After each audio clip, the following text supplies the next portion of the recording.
அனைத்துலக உயிரோடை தமிழ் ILC தமிழ் உயிரோடை தமிழில் அன்பர்களே, இலக்கின் சிந்தனை வாராந்த இலக்கு இணைய இதழில் பிரசுரிக்கப்படும் ஆசிரியர் தலையங்கம் அதனுடைய விளக்கத்தை உயிரோடை தமிழ் உறவுகளுக்கு எடுத்து வரும் நிகழ்ச்சியாக இலக்கின் சிந்தனை இடம்பெறுகின்றது. அன்பர்களே, ஒவ்வொரு வாரமும் சனிக்கிழமை ILCயின் பிரதான செய்திகளை தொடர்ந்து இடம்பெறும் இலக்கின் சிந்தனை இன்று வெள்ளிக்கிழமை, அதாவது வருகின்ற சனிக்கிழமை இலங்கை அரசுத் தலைவருக்கான தேர்தல் இடம்பெற இருக்கின்ற நேரத்தில் அதனுடைய தேவை கருதி இலக்கின் சிந்தனை வெள்ளிக்கிழமை பிரசுரிக்கப்படுகின்றது. அந்த விளக்கத்தை உயிரோடை தமிழ் உறவுகளுக்கு இன்று வெள்ளிக்கிழமை பிரித்தானிய நேரம் 7 முதல் 8 மணி வரை இடம்பெறும் அரசியல் நிகழ்ச்சியில் எடுத்து வர இருக்கின்றோம் என்பதை உங்களுக்கு அறிய தந்து, இங்கே கலையத்தில் எங்களோடு தமிழ் அறிஞர் மூத்த ஆய்வாளர் ஃபட்டிமார் மாஸ்டர் அவர்களும் பொறியியல் ஆய்வாளர் அரசு அவர்களும் இணைந்திருக்கின்றார்கள்.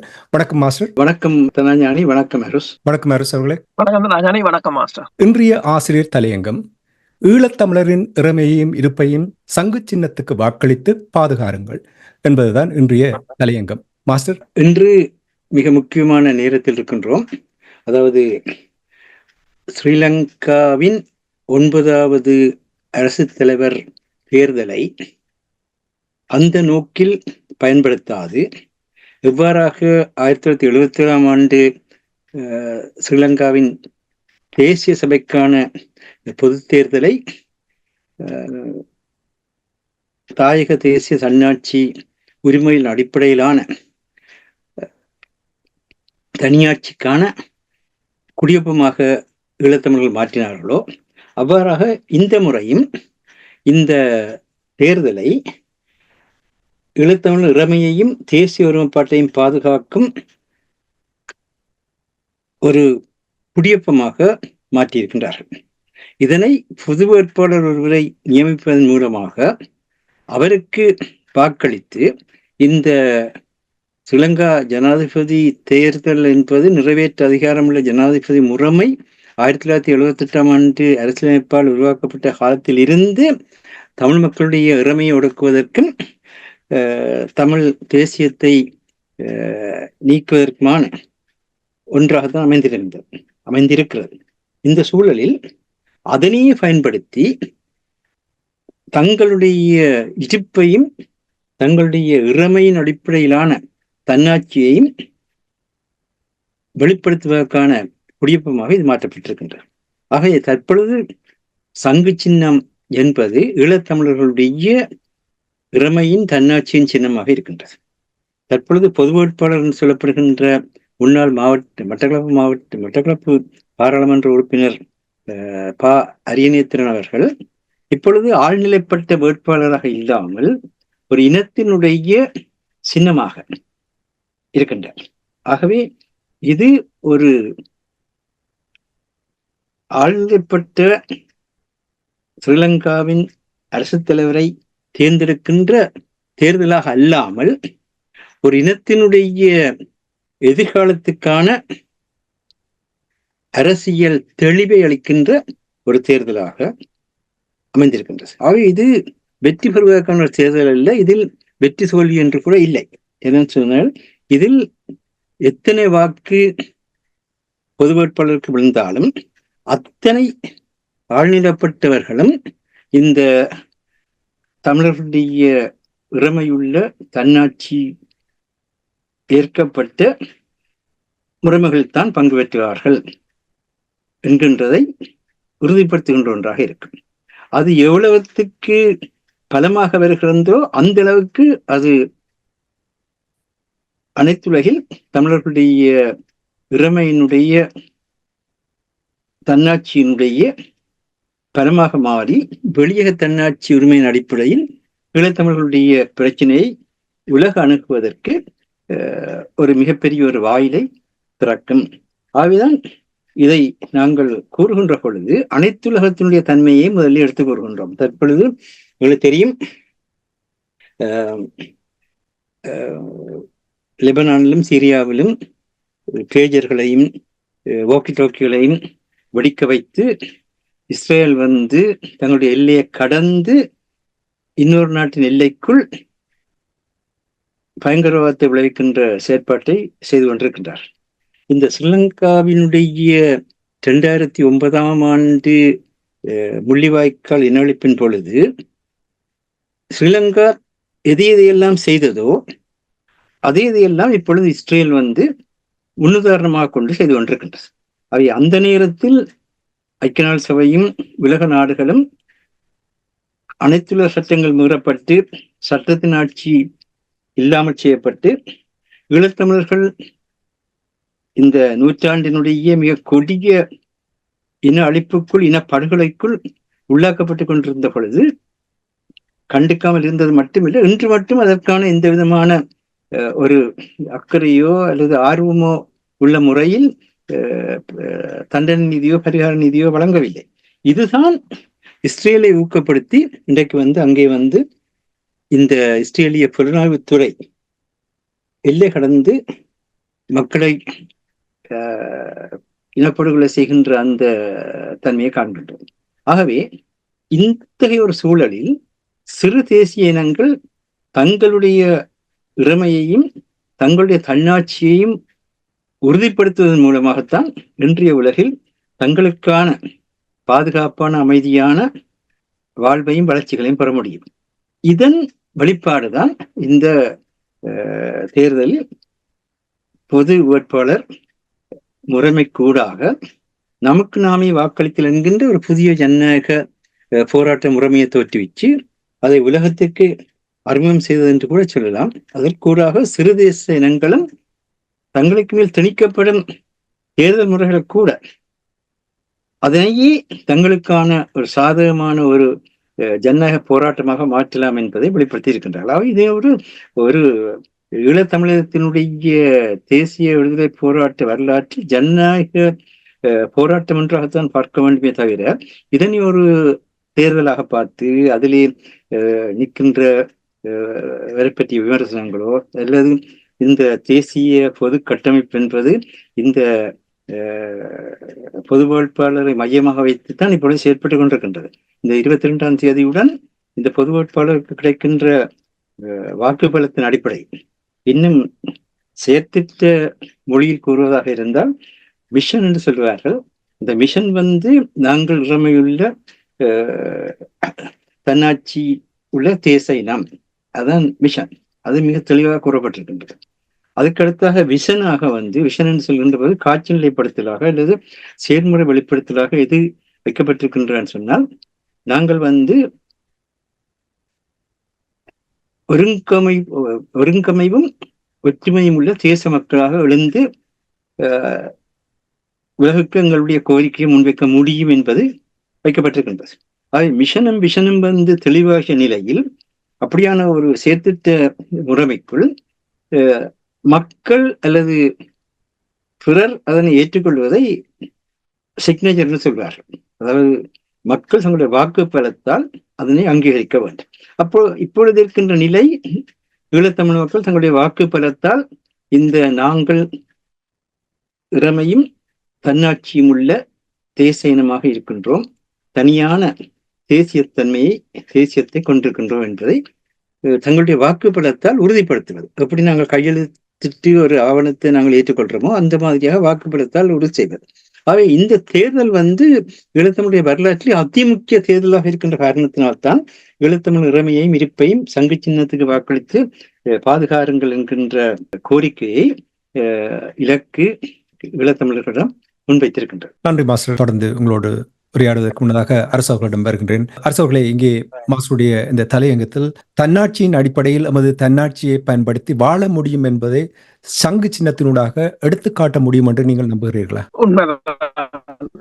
என்னென்று சொன்னால், இப்ப மாஸ்டர் கூறியது போல அதே போல இந்த தமிழ் பொது வேட்பாளர் முன்வைத்திருக்கின்ற, அதாவது நமக்கு நாமே வாக்களிக்கிறோம் என்ற கோஷத்தின் அடிப்படையில் அது வந்து இப்போ, அதாவது இந்த உலக ஓட்டத்தை நீங்கள் உலக ஒழுங்கை பார்த்தால் ஜனநாயகம் என்று கூறுவது எப்போது என்று சொன்னால் இந்த பெரிய வல்லரசு நாடுகளும் தங்களுக்கு ஒரு ஜனநாயகத்தையும் ஏனைய இனங்களுக்கும் நாடுகளுக்கும் ஒரு ஜனநாயகத்தையும் தான் வைத்திருக்கிறார்.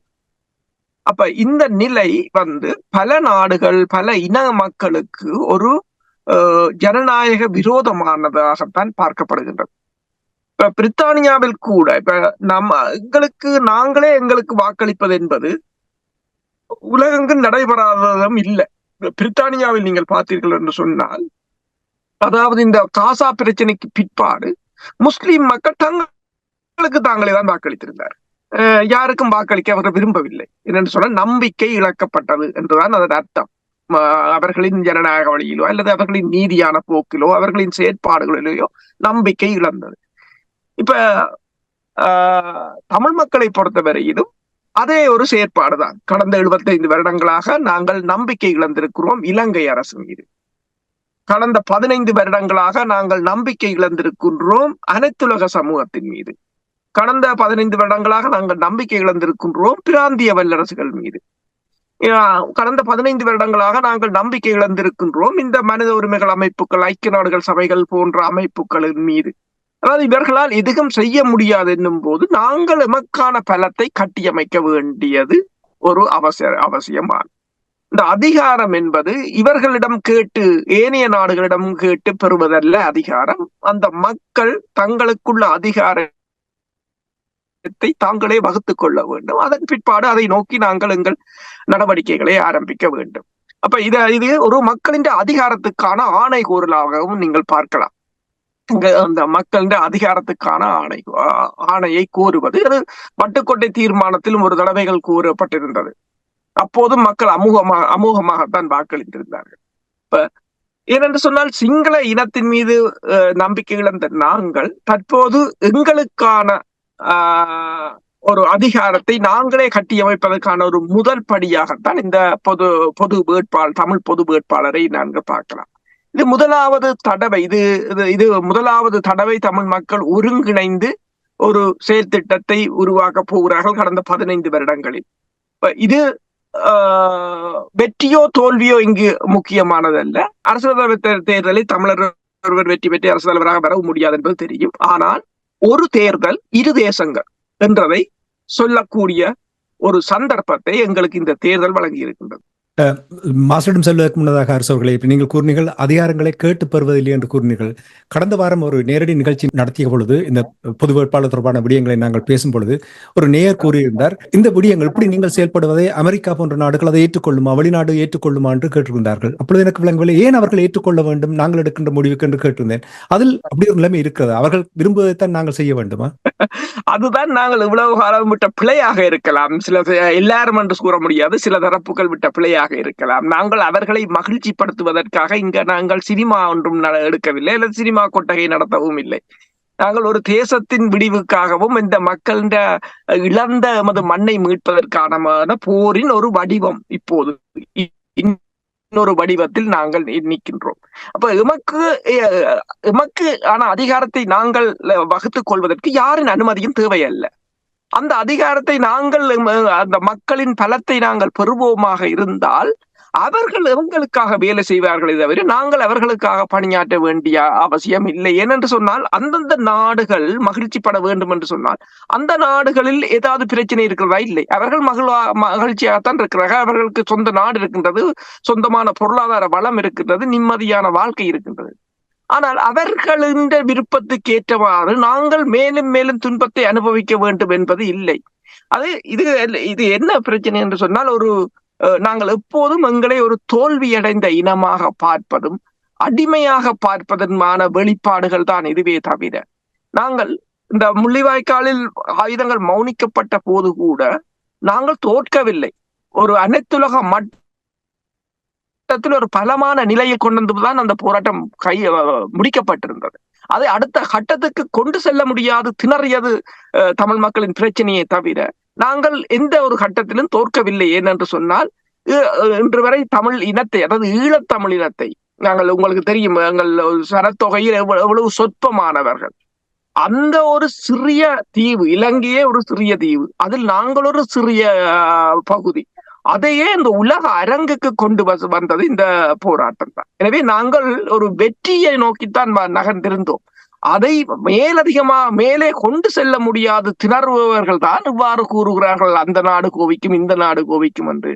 ஆனால் ஒரு இறமை உள்ள நாடும் ஒரு இறமை உள்ள இனமும் அவ்வாறு பேச மாட்டார். உண்மைதான். சரியான திட்டங்கள், சரியான வழிமுறைகள் இருந்தால் அவற்றை எடுத்துச் செல்வது தமிழருடைய பொறுப்பு. ஏனென்றால் அந்த காலத்திலிருந்து இந்த காலம் வரை அடிமைகளாக வாழ்ந்து கொண்டிருப்பவர்கள் என்ன வேணும் என்பதை வெளிப்படுத்துவது அவர்கள் தான் செய்ய வேண்டும். வேறு ஒருவர் வந்து செய்ய முடியாது என்பதை நீங்கள் தெளிவாக கூறுகிறீர்கள். நன்றி அரசுகளை. மாஸ்டர், உங்களிடம் வருகின்றேன்.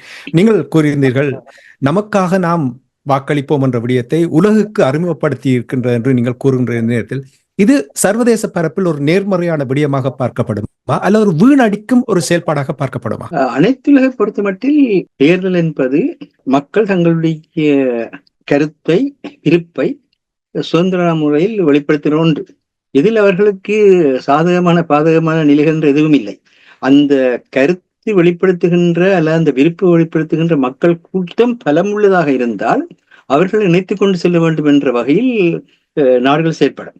ஆகவே அந்த கருத்து வெளிப்பாடு எங்கள் ஒரு தேசமாக கட்டியெழுப்ப வேண்டும், ஒரு பொருளாதார கட்டமைப்பாக வெளிப்படுத்த வேண்டும், ஒரு பலம் பொருந்திய அறிவுசார் தளத்தை நாங்கள் கொண்டிருக்கின்றோம் என்பதை தெளிவுபடுத்த வேண்டும்.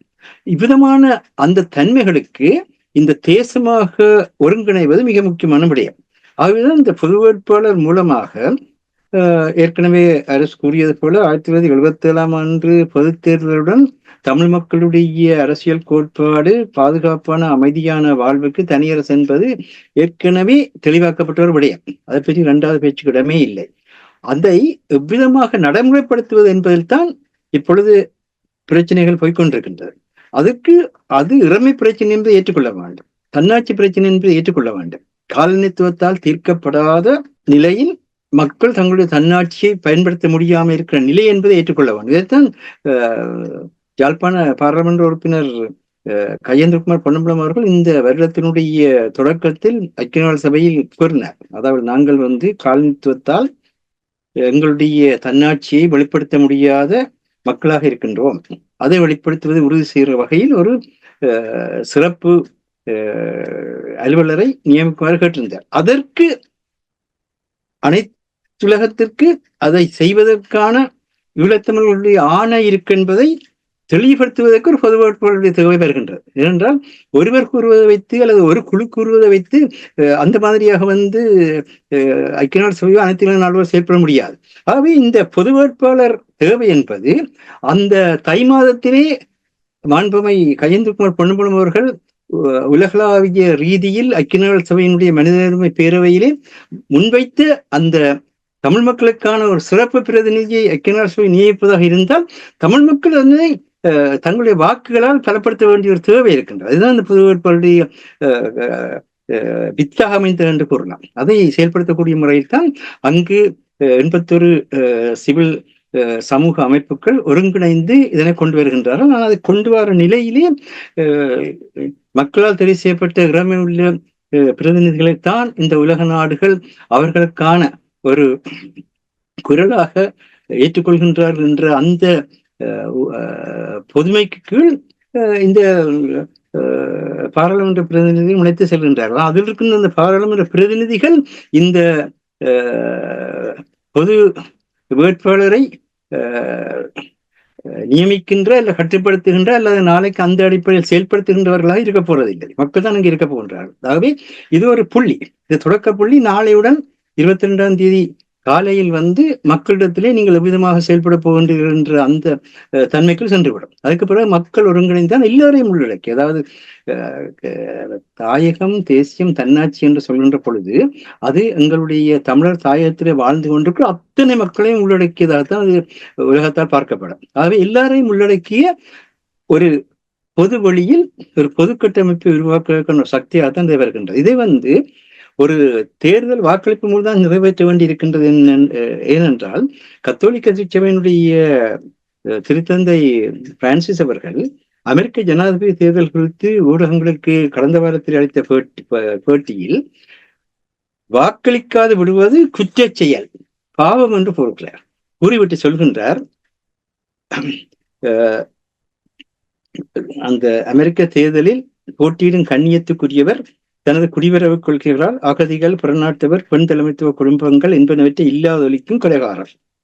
போட்டியிடும் மதிப்புக்குரிய பெண் வேட்பாளரோ கருக்கொலைக்கு ஆதரவளிக்கும் அவரது கொள்கையால் கொலைகாரர். ஆகவே குறைந்த அளவிலான தீமையை உடையவர் யார் என அவர்களுக்கு வாக்களிப்பே சிறந்த என்ற ஒரு கருத்தை வெளியிட்டார். இது உலக நாடுகள் எல்லாத்துக்கும் பொருந்தும்.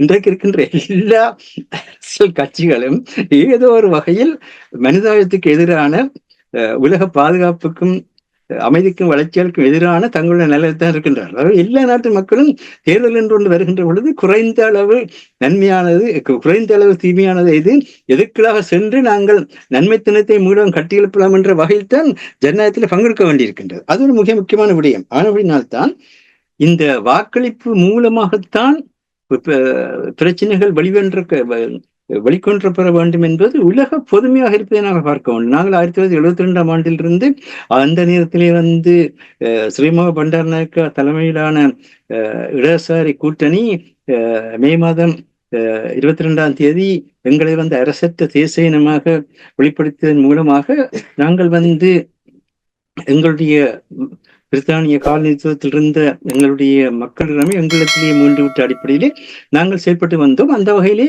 அந்த ஸ்ரீலங்காவினுடைய தேர்தலை மக்கள் புறக்கணிக்கின்ற ஒரு மரபு சட்ட ரீதியாக தேவையாக இருந்தது, செயற்பட்டார். ஆனால் எங்களுக்குள்ளேயே பல பேர் அந்த ஸ்ரீலங்கா பாராளுமன்ற தேர்தலில் ஈடுபட்டு அவர்கள் மக்களுக்கான முடிவுகளை எடுக்கின்ற உலக குரல்களாக கூட மாறிவிட்டார்கள். அவ்விதமான சூழலில் மீளவும் பாராளுமன்றத்துக்கு ஊடாகவும் நாங்கள் எங்களுடைய விருப்பை உறுதிப்படுத்தி அந்த அடிப்படையில் செயற்பட வேண்டிய ஒரு சமகால மாற்றம் தேவை. இதை உறுதிப்படுத்துகிறது. சிங்கள கட்சிகளை பொறுத்த மட்டும் இந்த 9வது அவர்களுடைய நிறைவேற்று அதிகாரமுள்ள அரசு தலைவர் தேர்ந்தெடுக்கின்ற தேர்தலை பொருளாதார மாற்றத்துக்கான ஒரு தேர்தலாகவும், அதாவது தங்களுடைய வங்குரோத்து பொருளாதார நிலையிலிருந்து தாங்கள் விடுவதற்கான ஒரு தேர்தலாகவும், அதே நேரத்தில் அறகலிய போராட்டம் ஏற்படுத்திய கேள்விகளுக்கு பதில் கூறுகின்ற தேர்தலாகவும் அதனை முன்வைக்கின்றார்கள். ஆனால் அவர்கள் யாருமே ஈழத்தமிழர்களுடைய பிரச்சனை பற்றியே பேசவில்லை என்றால், சிங்கள கட்சிகளை பொறுத்த மட்டில் 2009ஆம் ஆண்டு முள்ளிவாய்க்கால் இனஅழிப்புடன் தமிழர்களுடைய எதிர்த்து போராடுகின்ற வலு இழக்கப்பட்டு விட்டது. ஆகவே அவர்கள் இந்த நாட்டினுடைய சமூகம், இனி அவர்கள் இனமே இல்லை, நாங்கள் நித்த பெயர்கள் எல்லாம் வைத்து அவர்களுக்கு மேல் எங்களுக்கு எவ்விதமாக அவர்களை நாங்கள் சொல்ல முடியுமோ, எவ்விதமாக ஒடுக்க முடியுமோ அது எல்லாவற்றையும் செய்வோம் என்கின்ற ஒரு மனநிலை அவர்களுக்கு அரசியல் காப்பால் அவர்களுடைய மனநிலையாகவே மாறிவிட்டது. அந்த நிலையில் அவர்கள் இதை பற்றி பேசவில்லை. அதை சரியாக புரிந்து கொள்ளாமல் சிலர் என்ன சொல்கின்றார்கள் என்றால், இந்த தேர்தலில் முக்கிய சிங்கள கட்சிகள் இனவாதத்தை பற்றி பேசவில்லை என்று பல தமிழர்களை சொல்லியிருக்கின்றார்கள். இப்படிப்பட்ட முட்டாள்களை கொண்ட ஒரு கட்டமைப்பாகவும் ஈழத்தமிழர்கள் இருக்கின்றார்கள் என்பது வேதனைக்குரிய விடயம். இந்த இடத்தில் இனவாதம் என்பது இன அழிப்பாக மாற்றப்பட்டு விட்டது. இன அழிப்பாக மாற்றப்பட்டு மீளவும் அந்த பாதிப்பட்ட மக்கள் எழுந்து வராதவாறு தங்களுடைய மேலாண்மை நிறுவதற்கான செயற்பாடுகளை சிங்கள பௌத்த பேரினவாதம் செய்கின்றது. அதுக்கு அவர்கள் சொல்லியிருக்கின்ற கருத்து என்னவென்று சொன்னால், சமூகம், வடக்கு கிழக்கு, இப்பொழுது பார்த்திருந்தா எல்லா இடத்திலும் வடக்கின் பிரச்சனைகள், கிழக்கின் பிரச்சனைகள், அங்கிருக்கின்ற தேச மக்களை பற்றிய கருத்தே இல்லை. அதே போல நாங்கள் சமூகங்களுக்கான எல்லா தேவைகளையும் பூர்த்தி செய்வோம். அங்கு ஈழத்தமிழகத்தினுடைய வரலாற்றுக்கு முற்பட்ட காலத்திலிருந்து தொன்மையின் தொடர்ச்சியுமாக தொடர்ந்து வருகின்ற உரிமை பற்றிய பேச்சே இல்லை. இதை அவர்கள் தங்களுக்குள்ளே முடித்துவிட்ட காரணத்தினால் அவர்கள் சமூகம் என்றும் நிலப்பு அடிப்படையில் வடக்கு கிழக்கென்றும் பேசுகின்ற அந்த சொல்லை இந்தியாவும் பிரபலப்படுத்துகின்றது, அமெரிக்காவும் அதை வழக்கப்படுத்துகின்றது. அந்த வகையிலேயே நாங்கள் ஒரு சமூகமாகவே மாற்றப்படுகின்ற ஒரு பேராபாயத்துக்கள் இருக்கின்ற பொழுது உலகம் மக்கள் நாங்கள் ஒன்றிணைந்து பொது வேட்பாளர் மூலமாக நாங்கள் இறமையும் தன்னாட்சியும் உள்ள தேசமாக இருக்கின்றோம் என்பதை வெளிப்படுத்த வேண்டிய தேவையாக இருக்கின்றது. அதே நேரத்திலே முன்னாள் நீதியரசர் விக்னேஸ்வரன் அவர்கள் ஒரு முக்கிய கருத்தை கூறியிருக்கின்றார். அதாவது 1,00,000 பேர் வாக்களிக்கின்ற பொழுது ஸ்ரீலங்காவினுடைய தேர்தல் முறைமையின்படி அதிலே 50,000க்கு மேலாக ஒரு வாக்கு பெற்றவரால் ஜனாதிபதியாக வரலாம். நாங்கள் புறக்கணிப்புகள் ஈடுபட்டு அந்த தொகையை குறைத்து 60,000 பேர் வாக்களித்தார்களா இருந்தால் அதிலே 30,000க்கு மேல் ஒரு வாக்கு பெற்றவர் ஜனாதிபதியாக வரலாம். அவர் என்ன கூறுகின்றார் என்றால், இந்த சிங்கள தலைவர்கள் இலகுவான முறையில் ஜனாதிபதி பதவியை பெறுவதற்குத்தான் இன்றைய சூழலில் புறக்கணிப்பு உதவும் என்ற ஒரு கருத்தை அவர் சட்ட கரணியாகவும் இருக்கின்ற வகையிலே எடுத்துக் கூறுகின்றார். இந்த இதுகளெல்லாம் பார்க்கின்ற பொழுது புறக்கணிப்பு ஒரு காலத்தினுடைய தேவை. அதே மாதிரியாக பங்கேற்று எதிர்த்து நின்று நிராகரிப்பது என்பதும் ஒரு காலத்தினுடைய தேவை. அவை கால மாற்றத்துக்கு ஏற்ற மாதிரியாக எந்தெந்த வகையில் போராட முடியுமோ அந்தந்த வகையில் போராடுவதைத்தான் துப்பாக்கிகள் மாணிக்கின்ற நேரத்திலே நாங்கள் ஜனநாயகத்துக்குறாக போராடுகின்ற அந்த தத்துவம் எடுத்துக் கூறுகின்றது. அவை தமிழ் மக்கள் சரியான முறையில் தான் பங்கேற்கின்றார். ஆனால் இதில் ஒரு சின்ன சிக்கல் இருக்கின்றது. பொது வேட்பாளர் பற்றிய தெளிவான கருத்துக்கள் தமிழர் தாயகத்தின் மூலை முழுக்களுக்கெல்லாம் எடுத்து செல்லப்படுவதற்கு போதிய நேரமும் போதிய பண வசதியும் போதிய ஆட்புணமும் இல்லாத ஒரு குறுகிய காலத்தில் தான் இந்த முயற்சி முன்னெடுக்கப்பட்டது. ஆன காரணத்தினால் இதில் சில வேளை குறைவான வாக்குள்ள பதிவாகலாம், அது பெரிய பிரச்சனை இல்லை. ஆனால் இந்த முயற்சி இனிவரும் காலங்களில் தமிழ் மக்கள் ஒன்றிணைந்து ஒரு பொது வெளியில் தங்களுக்கான வேட்பாளர்களை நிறுத்துவதற்கான ஒரு நீண்ட பயணத்தை தொடக்கி வைத்திருக்கின்றது. இதனை அடுத்த பாராளுமன்ற தேர்தலும் கூட பார்க்கலாம், தொடர்ந்து வரும் தேர்தலும் கூட பார்க்கலாம். அதுக்கிடையில் ஒன்றுபட்டு தேசமாக நாங்கள் எழுவோம் என்றால் உங்களுடைய தாயத்தை மீட்பதற்கான பல நிலைகள் கூட இருக்கின்றன. ஆகவேதான் இந்த தேர்தல் அவர்களுக்கு பொருளாதாரம் சார்ந்த மாற்றத்தை கொண்டுகின்றது, மாற்றத்துக்குரிய தேர்தலாக இருக்கிறது. எங்களுக்கு எங்களுடைய அரசியல் எதிர்காலத்தை நாங்கள் உறுதிப்படுத்தி அந்த அடிப்படையில் எங்களுடைய இறமையை மீளுறுதி செய்வதற்கான ஒரு மாற்றத்தை கொண்டு வருகின்ற தேர்தலாக இருக்கின்றது. இதுவரை 15 ஆண்டுகள் ஸ்டேல்மேட் இறுகின நிலையில் இருந்த இந்த தமிழர்களுடைய இறமையை பயன்படுத்தி செயற்படுகின்ற தன்மை தற்பொழுது உடைக்கப்பட்டு திரும்பவும் பார்த்தீர்களா இருந்தால் இந்த பொது வேட்பாளரை பொறுத்தமட்டில் இள வயதினர் பொலிகண்டி முதல் பொத்துவில் வரை அரியணையத்தினர்கள் சூறாவளி பயணத்தை மேற்கொண்ட பொழுது அவருக்கு பக்கத்துணையாக இருந்தே பார்க்கின்றோம். ஆகவே ஒரு இளைய சமுதாயமும் இதோடு சேர்ந்து எழுந்து வருகின்றது. ஒரு போராட்ட முறைமைகள் காலத்துக்கு ஏற்ற மாதிரியாக மாற்றப்படுகின்றது. அதற்காக முன்னர் இருந்தது தவறு என்றும் முன்னர் இருந்தது பிழை என்றும் இங்கு யாருமே பேச வேண்டிய அவசியம் இல்லை. எல்லாமே பரிணாம வளர்ச்சி. அந்த பரிணாம வளர்ச்சியை நாங்கள் ஏற்றுக்கொண்டு அந்தந்த காலத்துக்கு ஏற்ற முறையில் செயற்படுவதற்கான ஒரு புதிய காலத்தை இந்த தேர்தல் தமிழ் மக்களுக்கு தோற்றுவித்திருக்கின்றது என்றுதான் கூறக்கூடியதாக இருக்கின்றது. அரசாங்கம் செல்வதற்கு முன்னாக சுருக்கமாக ஒரு விடயம் மாஸ்டர், அதாவது இப்ப நீங்கள் கூறினீர்கள் நாடாளுமன்ற உறுப்பினர் கஜேந்திரகுமார் பொன்னம்பலம் அவர்கள் ஐக்கிய நாடுகள் சபையில் எவ்வாறு இந்த காலனித்துவ காலத்தினால் ஏற்பட்ட விளைவு அதை ஐக்கிய நாடுகள் சபை நாடாக தீர்த்து வைக்கப்பட வேண்டும் என்ற விடயங்களை கூறினீர்கள், சிறப்பாக இருந்தது.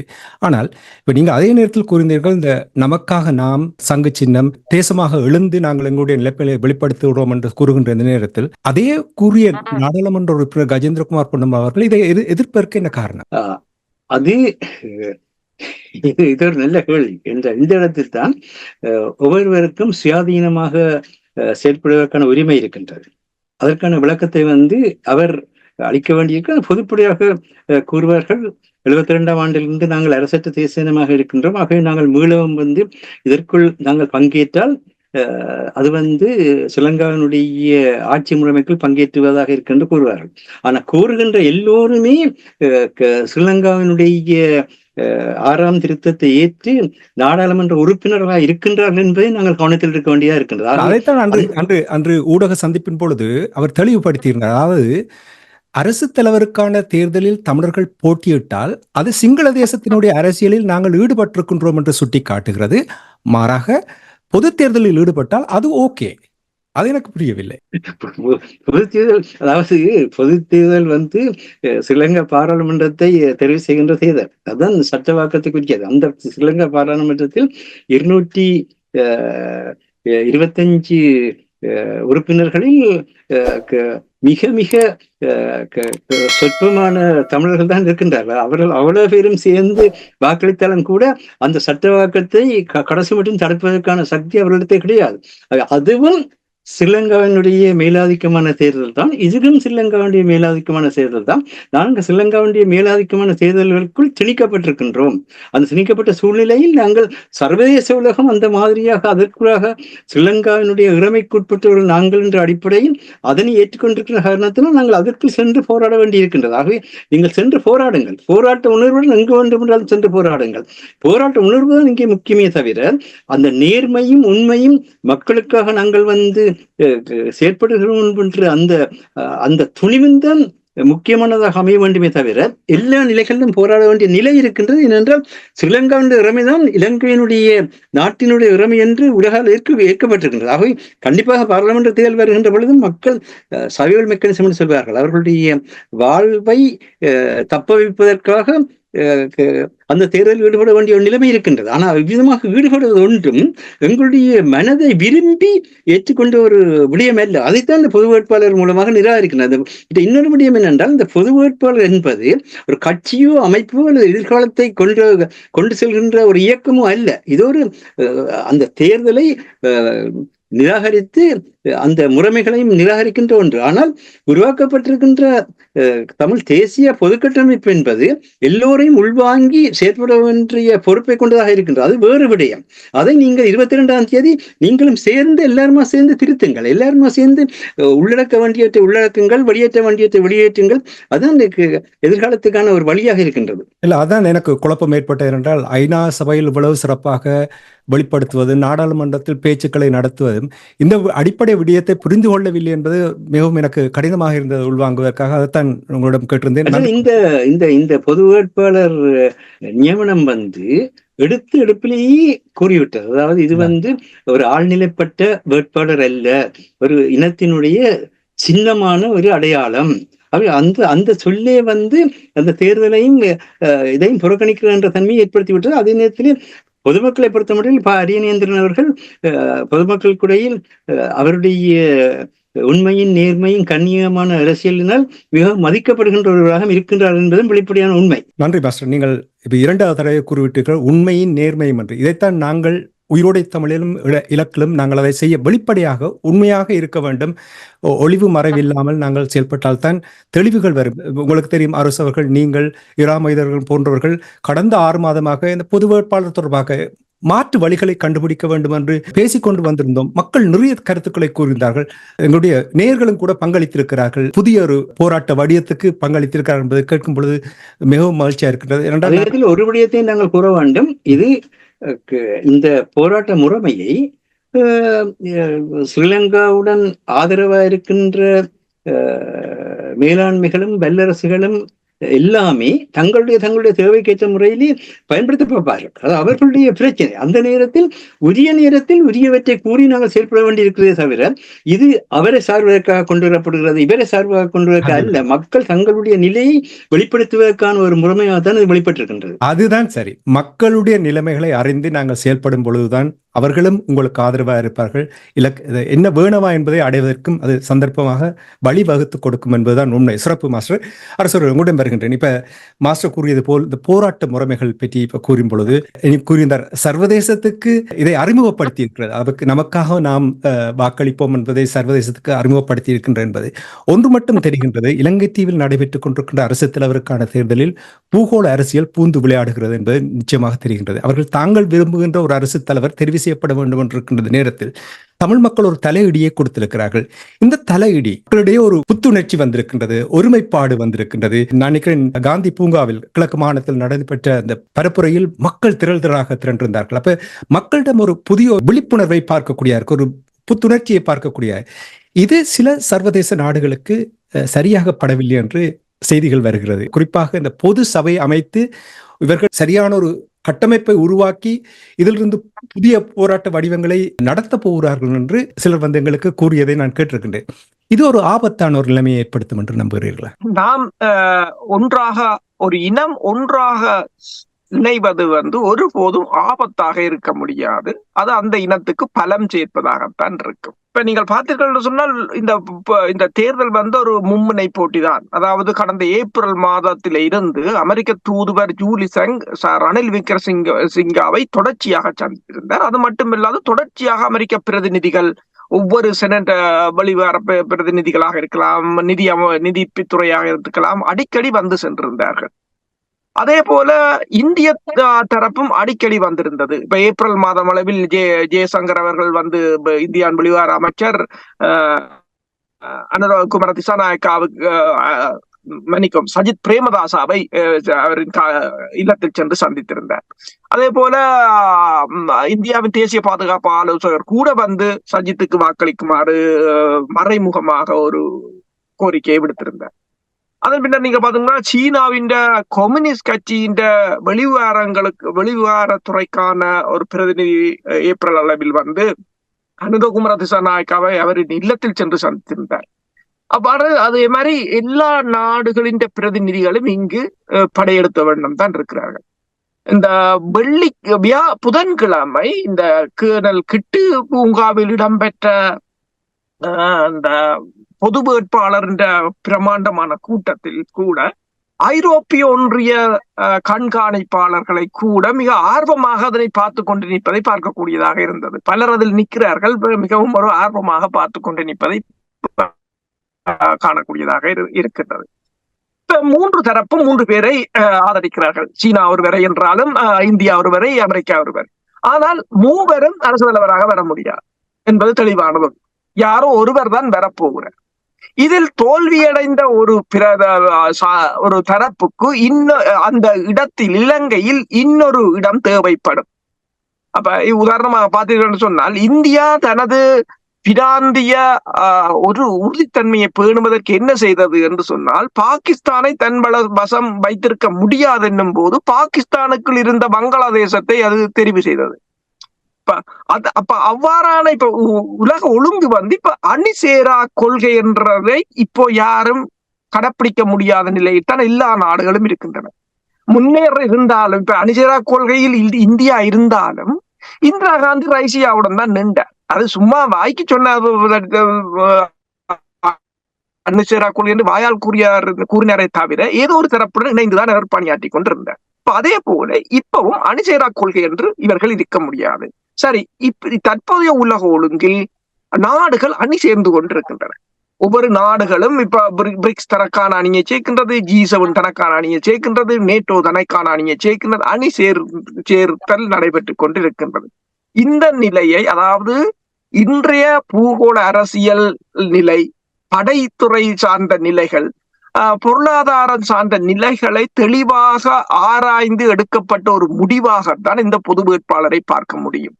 என்று சொன்னால் அவர்கள் அடுத்ததாக இலங்கைக்குள் இப்ப இலங்கையில் ஒரு அரசு தலைவர் தெரிவு செய்யப்பட்டாலும் அவர் எத்தனை காலம் பதவி வகிக்க போறார் என்பதையும் இந்த நாடுகள் தான் தீர்மானிக்க போகின்றன. அங்கு சிங்கள மக்கள் இல்லை. அப்ப இந்த நிலையில் தமிழ் மக்களை பொறுத்தவரையில் ஏற்கனவே தமிழ் மக்கள் தங்கள் தாயகத்துக்கான ஒரு வாக்கெடுப்பை வட்டுக்கோட்டை தீர்மானம் என்று நிறைவேற்றி விட்டார்கள். இனி ஒரு ஒருங்கிணைவின் ஊடாக தாங்கள் ஒரு தனியான ஒரு தேசமாக தங்களை கட்டியமைக்க வேண்டிய ஒரு ஷடோ கவர்மெண்ட் என்று வையும்.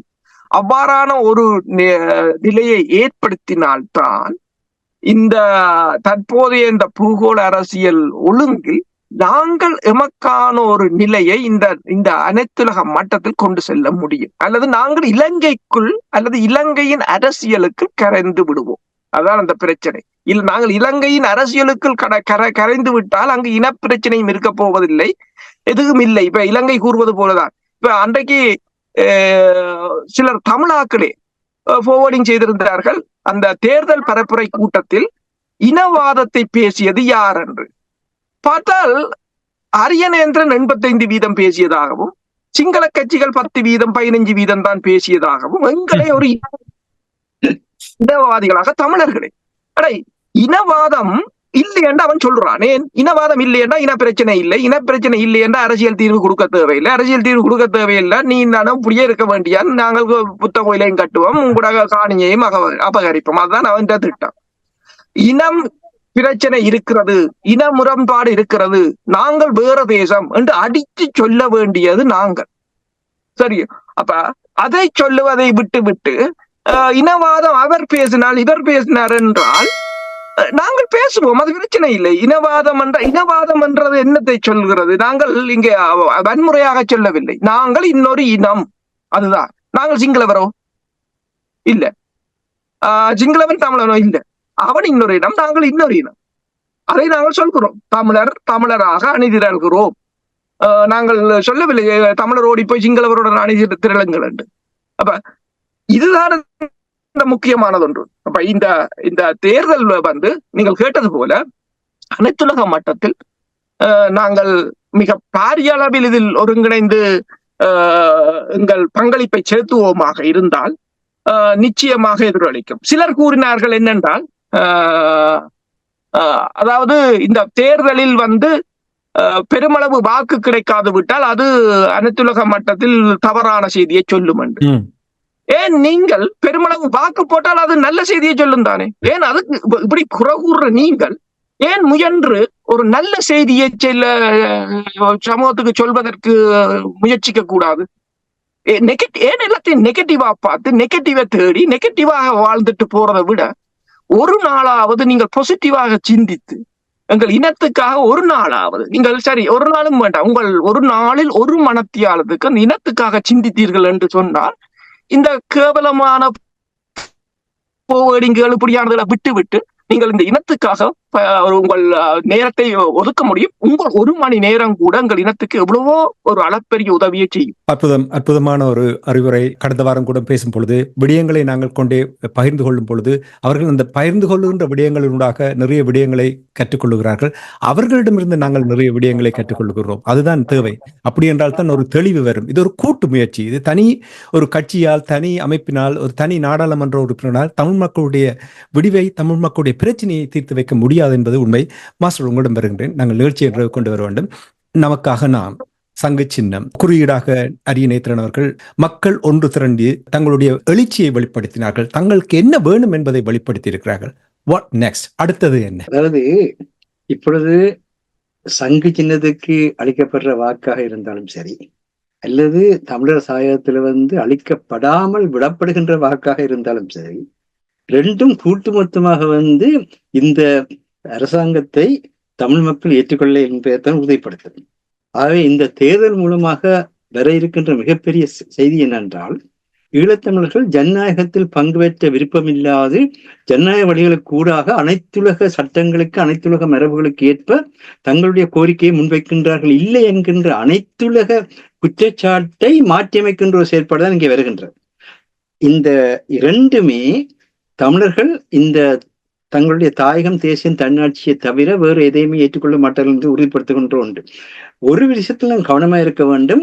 இலங்கையினுடைய தேர்தல் வரலாற்றை எடுத்து பார்த்தால் ஒவ்வொரு தேர்தலிலும் தமிழர்களை துண்டு உண்டாக்குறதாக இந்த தேர்தல் அமைந்திருக்கின்றது. செல்வநாயகத்தையும் ஜி புனம்பளி அவர்களையும் ரெண்டாக்கினார்கள். பின்னர் நீங்கள் எடுத்து நோக்கினீர்களா இருந்தால் ஒவ்வொரு தேர்தலிலும் இப்பொழுது தமிழர்களுடைய பக்கத்திலேயே தமிழரசு கட்சி துண்டு துண்டாகிக் கொண்டிருக்கின்றது. தமிழர்களுடைய பக்கத்திலேயே டெலோ துண்டு துண்டாகிக் கொண்டிருக்கின்றது. ஆகவே அவர்களுக்கு தெரியும் இந்த தேர்தலை பயன்படுத்தி இவர்களுடைய ஒற்றுமையை அளிக்கலாம் என்று.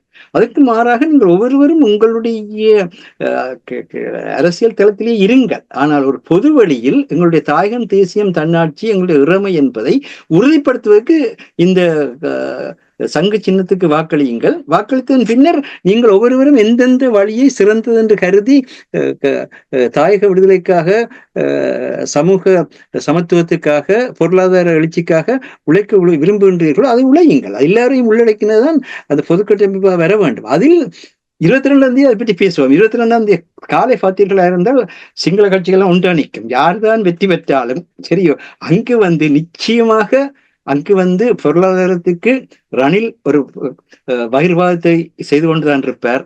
சட்டத்துக்கு GLPs ஒரு பகிர்வாதத்தை செய்து கொண்டுதான் இருப்பார். அவர்கள் தங்களுடைய அறிவு சார்ந்தவர்களையோ தங்களுடைய ஆற்றலாளர்களையோ ஒரு பொழுதும் பிரிப்பதில்லை. இதை எங்கள் தரப்பில் இருக்கின்ற சாவக்கேடு இதுதான் மாஸ்டர். இதை உதாரணமாக வைத்துக் கொண்டு ஒவ்வொருவருக்கும் எது சிறந்ததோ அதன்படி செயற்படுவதற்கான உரிமைதான் ஜனநாயகம். அந்த வழியில் பின்னர் செயற்படுங்கள். ஆனால் ஒரு பொது வழி வருகின்ற பொழுது அதில் இணையுங்கள். நீங்கள் தேசிய தலைவர் அவர்கள் தேசிய விடுதலை போராட்டத்தை விடுதலைக்கான பொது வழியாக கொண்டு வந்த பொழுது அனைவரும் அதில் இணைந்தார்கள். யாருமே அதை புறக்கணிக்கவில்லை. அப்படி புறக்கணிக்கிற பொழுதுதான் அது தாயக தேசிய தன்னாட்சிக்கு எதிரான செயற்பாடாக வரும். அது மாதிரியாக ஒவ்வொருவரும் சிறந்த திட்டங்களை கொண்டு வாருங்கள், சிறந்த செயல்முறைகளை கொண்டு வாருங்கள், போராட்ட முறைமைகளை கொண்டு வாருங்கள். அதற்குள் மக்கள் இணைகின்ற பொழுது இதே கருத்துத்தான் சொல்லுவோம், எல்லாரும் ஒன்றாக இணையுங்கள் என்ற தேசம் எல்லாருக்கும் உரியது. ஒரு தனிநபருக்கோ அல்லது ஒரு கட்சிக்கோ அல்லது ஒரு அமைப்புக்கோ அல்லது இயக்கத்துக்கோ உரியது அல்ல. இதை மிக கவனமாக நாங்கள் கவனத்தில் எடுப்போமா இருந்தால் தேசிய தலைவருடைய கருத்து எங்களுக்கு புரியும். அவர் மிக தெளிவாக சொன்ன விஷயம் என்னென்றால், மக்களுடையது போராட்டம், மக்களுடையது போராட்டம், மக்கள் ஒவ்வொருவரும் போராடத்தான் வேணும். அவருடைய அறிவையும் ஆற்றலையும் வளத்தையும் கொண்டு அந்த போராட்டத்தை நடத்துகின்ற பொழுது அதை நெருப்படுத்தி ஒழுங்குபடுத்தி கொண்டு போகின்ற மிகப்பெரிய சக்தியாக ஒரு பொதுக்கட்டமைப்பு இன்றைய சமகாலத்தில் தேவையாக இருக்கின்றது. நாடுகளே கூட்டணிகள் இருக்கின்றன, கூட்டாண்மைகள் இருக்கின்றன, கூட்டணி அல்ல கூட்டாண்மைகள் இருக்கின்றன. அதே நேரத்திலே வந்து பொருளாதாரமே பங்காண்மைகள் இருக்கின்றது. இந்த நாடு கூட்டாண்மையில், இந்த நாடு பங்காண்மை இல்லாத நிலையில் இருக்கின்றது. ஆகவே இந்த சமகாலத்தினுடைய தன்மையை கருதி ஒரு பொதுக்கட்டமைப்பு இந்த தேர்தல் வழியாக கட்டமைக்கப்பட வேண்டும். அந்த பொதுக்கட்டமைப்பு எல்லாரையும் உள்ளடக்கணும். தலைமைத்துவம் என்பது எல்லாரையும் அரவணைத்து உள்நோக்கி போகின்ற ஒன்றே தவிர நான் சொல்வதை நீங்கள் செய்யுங்கள் என்ற அடிப்படையில் யார் செயற்பட்டாலும் அது மக்களை பிளவுபடுத்திவிடும். இதுதான் இன்றைக்கு இருக்கிற சிக்கலான விடயம். நன்றி மாஸ்டர். ஒன்று மட்டும் நான் கூறலாம், மண்ணிலும் சரி புலத்திலும் சரி தமிழ் மக்களை பொறுத்த மட்டில் தேவை என்று வரும் பொழுது, ஒரு நல்ல விடயங்களை நாங்கள் வெளிப்படுத்தும் பொழுது, அரசியல் தொடர்பான விடயங்களை வெளிப்படுத்தும் பொழுது தங்களுடைய முழு ஆதரவையும் தங்களுடைய எழுச்சியையும் எப்பப்பொழுதெல்லாம் தேவையோ அப்பப்பொழுது வெளிப்படுத்தி கொண்டு வருகின்றார்கள். இப்போ நடந்து கொண்டிருக்கின்ற தேர்தலும் கூட அதை பார்க்க ஒரு குறியீடாக, ஒரு எந்த ஒரு கட்சியும் சாராத ஒரு தனி மனிதனாக குறியீடாக நிற்கின்றவருக்கு இப்படி வாக்களிக்கின்ற மற்ற கருத்து பகிர்வது இதனூடாக ஒரு ஆரோக்கியமான விடயமாகத்தான் நான் பார்க்கிறேன். நன்றி மாஸ்டர். அரசு நிறைவாக கடைசியாக ஒரு வசனம், திலீபனின் 37வது நினைவேந்தல். அவர் வந்து எவ்விதமாக மக்கள் போராட்டம் வெடிக்க வேண்டும் என்று யாசித்தாரோ அந்த மக்கள் போராட்டம் வெடிப்பதற்கான தளங்கள் உருவாகி கொண்டிருக்கின்றன. அதை நாங்கள் கவனத்தில் கொண்டு செயற்பட வேண்டியதில் இருக்கின்றோம். நிச்சயமாக. நன்றி மாஸ்டர். நிறைவாக 6 மாதத்துக்குள் நிறைய மாற்றங்களை நாங்கள் பார்க்கக்கூடியதாக இருக்கின்றது. இந்த குறியீடாக, இந்த குறியீட்டை ஆரம்ப புள்ளியாக கருதி இதிலிருந்து இன விடுதலைக்கான அடுத்த கட்ட பயணம் மேற்கொள்ளலாம் என்று நீங்கள் கருதுகிறீர்களா? வழி வகுக்குமா? உண்மைதான். என்னென்று சொன்னால், சிவில் அமைப்புகள் அரசியல் கட்சிகளுக்கு எவ்வளவு முக்கியத்துவம் இருக்கின்றதோ அதே போலதான் சிவில் அமைப்புகளுக்கும். இப்ப அரசியல் என்பது உண்மையில் ஒரு தீண்டத்தகாத வார்த்தை என்றுதான் எல்லோரும் அரசியல் ஒன்று கலைப்பார்கள். உண்மையில் அரசியல் அவ்வாறல்ல. அரசியல் புனிதமானது. அதில் அரசியல், நல்ல அரசியல் செய்த தலைவர்களும் இருக்கிறார்கள். அரசியல் இல்லாமல் எதுவும் இல்லை என்பதும். பல்கலைக்கழகங்களில் கூட பொலிட்டிக்கல் சயின்ஸ் என்று வைத்திருப்பதே அது ஒரு கல்வி. அப்ப அதனை அதுகும் அந்த சிவில் அமைப்புகளை பொறுத்தவரையில் அவர்கள் இந்த மக்களுடன் ஒரு நெருங்கிய பிணைப்பை கொண்டிருக்கக்கூடிய சக்தி ஒன்று அவர்களுக்கு இருக்கின்றது. அப்ப அவர்கள் இந்த அரசியலுக்கு ஒரு பின்புல பலமாக செயற்படலாம். இப்போது ஒருங்கிணைத்த இந்த சிவில் அமைப்புகள் இது ஒரு ஆரம்ப புள்ளி. எதிர்வரும் காலத்தில் மக்களின் பணிகளில் மக்களுக்குள்ள இடையூறுகள், மக்களின் பொருளாதார நலங்கள், சமூக மேம்பாடு, அவர்களுக்குள்ள அரசியல் மேம்பாடுகளில் தொடர்பாக கவனம் செலுத்தி மேலதிக அமைப்புகளையும் ஒருங்கிணைத்து மேலும் மேலும் நமது இனத்தை ஒருங்கிணைத்து பயணிக்க கூடிய ஒரு ஆரம்ப புள்ளிதான் இது. இதனை நாங்கள் மெல்ல மெல்ல விரிவாக்கம் பெற வைப்பது மட்டுமல்லாது இதே ஒரு சிவில் அமைப்புகளை புலம்பெயர் தேசங்களிலும் உருவாக்கி இணைந்து பயணிப்போமாக இருந்தால் நமக்கு முன்னுள்ள சவால்கள் மிகப்பெரிய சவால்களாக இருக்க போவதில்லை. எண்ணி துணிவோம், ஒன்றிணைந்து எழுவோம், இலக்கை வெல்வோம். இதுதான் உயிரோடை தமிழின் தாரக மந்திரம். அதைத்தான் நீங்களும் மாஸ்டர் அவர்களும் இங்கே சிறப்பாக நிறைய விடயங்களை இங்கே எங்களுடைய மக்களுக்கு தெளிவுபடுத்தி இருக்கிறீர்கள். அந்த விடயங்களை பகிர்ந்து கொண்டதற்காக உயிரோடை தமிழ் அன்பர்கள் சார்பாக நன்றியை கூறிக்கொண்டு இலக்கின் சிந்தனை நிகழ்ச்சியில் இணைந்திருப்போம். இன்றைய நிகழ்ச்சியில் கலந்து சிறப்பித்த தமிழ் அறிஞர் மூத்த ஆய்வாளர் ஃபட்டிமார் மாஸ்டர் அவர்களுக்கும் போரியல் ஆய்வாளர் அரசு அவர்களுக்கும் நன்றியை கூறிக்கொண்டு தனாஞானி இந்த நிகழ்ச்சியை நிறைவு கொண்டு வருகின்றேன். நன்றி, வணக்கம் மாஸ்டர். நன்றி, வணக்கம் அரசு அவர்களே. நன்றி, வணக்கம்.